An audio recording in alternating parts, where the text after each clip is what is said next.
OTAN, agora é a OTAN. A gente só fala de ameaça de tarifa do Brasil, tem mais uma. E essa é grande também. A OTAN disse hoje, terça-feira, que Brasil, China e Índia estão ameaçados de sofrer sanções duríssimas se mantiverem o nível de comércio atual que tem com a Rússia. A reportagem de Mariana Giangiacomo.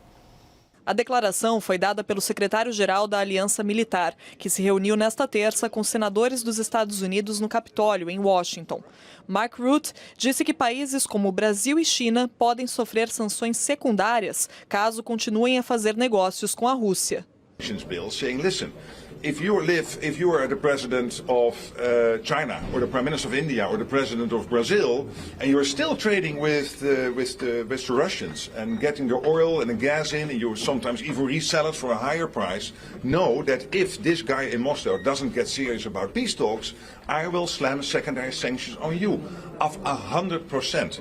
A declaração confirma a ameaça feita pelo presidente americano Donald Trump de aplicar tarifas de 100% a nações que compram petróleo e gás russos dentro de 50 dias. Foi o prazo dado pelo republicano para que Moscou entre em um acordo com a Ucrânia sobre a guerra, uma forma de atingir o Kremlin economicamente. Depois de sofrer sanções de boa parte do Ocidente, a Rússia tem como grandes compradores os países do BRICS. A China é a maior compradora, com 129 bilhões de dólares em importações no ano passado. Já o Brasil importou 12 bilhões de dólares. Em todos os casos, o petróleo e outros recursos minerais lideram a demanda. Além da dependência econômica de países do BRICS, Putin usa o grupo para se contrapor ao Ocidente.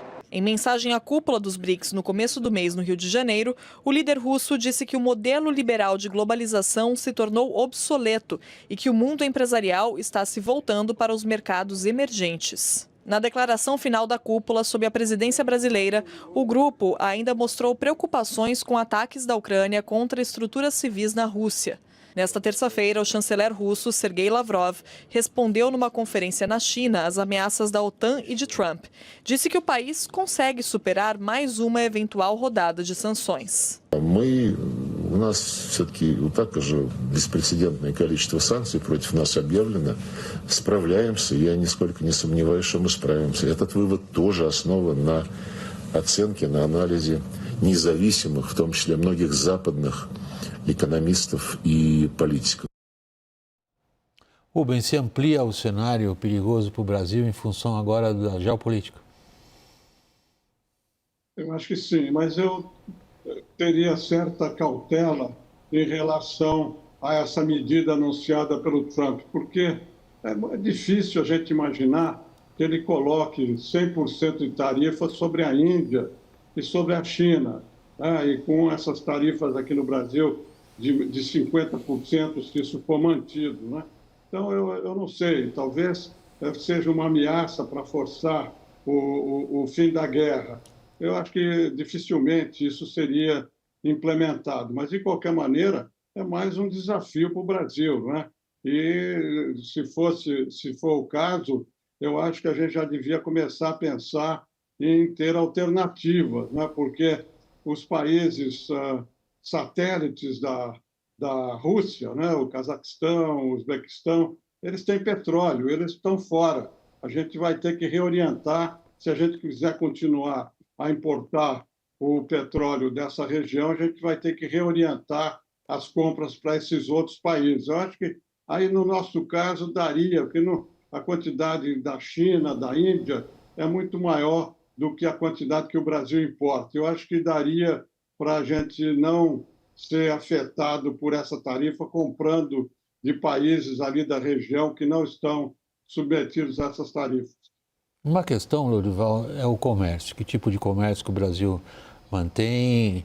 Tem sido oportunista, como China e Índia também têm sido oportunistas. Isso acontece em qualquer conflito internacional. Um grupo acaba achando ali uma oportunidade. Opa, isso aí está... Agora, há um outro aspecto que é a evidente intenção dos Estados Unidos de conter como puder a China, sobretudo no setor de defesa na América do Sul. Há um empenho dos americanos em relação, por exemplo, a Paraguai e a Argentina, em trazê-los de alguma forma para a órbita da venda de hardware americano.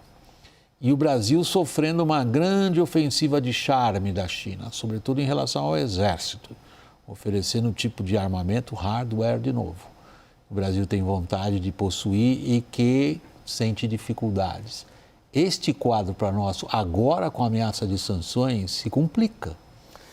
Exato, eu acho que a gente está agora no campo da geoeconomia, né? Quer dizer, que é usar a economia por interesses nacionais. Isso, o Trump trouxe isso e pode sim atingir o Brasil em cheio por causa das atuais posições do presidente Lula, né? O único ponto de convergência entre o Lula e o Trump até agora era a sua afinidade, seu apoio ao Putin, né? E isso, pelo menos neste momento, pode ser que se reverta novamente, mas neste momento o Trump está revendo essa posição, está querendo apoiar a Ucrânia. Chegou numa conversa com o Volodymyr Zelensky, falou assim: você bombardearia Moscou e São Petersburgo?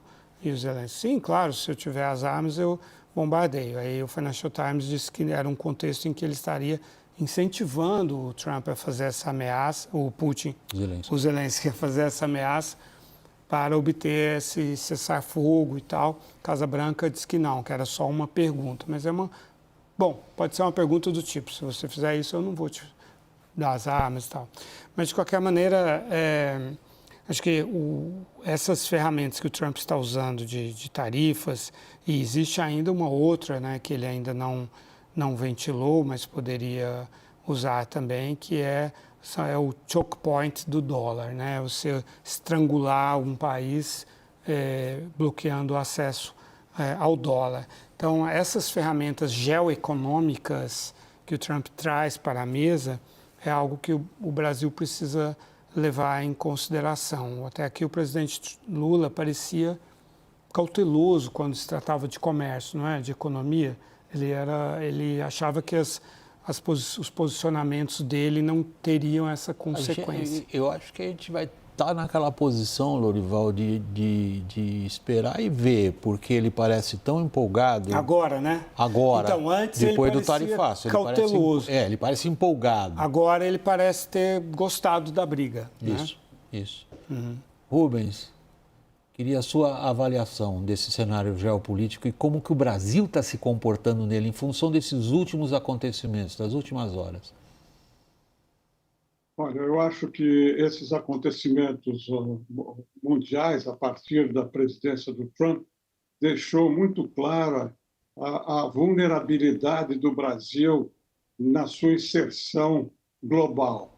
O Brasil, um país de potência média, regional, tem vulnerabilidades não só internas, mas vulnerabilidades externas, né? Nós estamos falando da OTAN. Você imagine se a OTAN, dependendo da posição do Brasil, decide não vender equipamento de defesa para o Brasil. 99% das aquisições de defesa do Brasil vem da OTAN, dos Estados Unidos e da Europa. Então, essa situação que está se desenvolvendo coloca o Brasil numa posição muito delicada, no atraso da tecnologia, nessa questão que o Trump levantou agora, né, de desmatamento da Amazônia, na questão mesmo da própria saúde, né, com a saída dos Estados Unidos da Organização Mundial da Saúde, deixou vulnerável os países em desenvolvimento.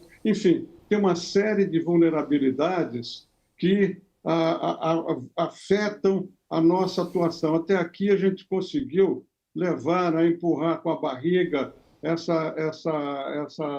esse desafio que o Brasil tem. Mas eu acho que agora, com essas medidas e com esse cenário internacional, nós vamos ter que pensar, mudar a forma de atuar, pensar a médio e longo prazo, ter uma visão estratégica para poder evitar as vulnerabilidades, diminuir as vulnerabilidades e aumentar o aproveitamento das oportunidades que existem, né? Onde o Brasil é forte, né? No meio ambiente, na transição energética. Isso eu acho que vai ter que ser feito, ser visto, e, sobretudo, na campanha eleitoral do ano que vem, isso deve estar na mesa para a discussão dos candidatos à sucessão do atual governo.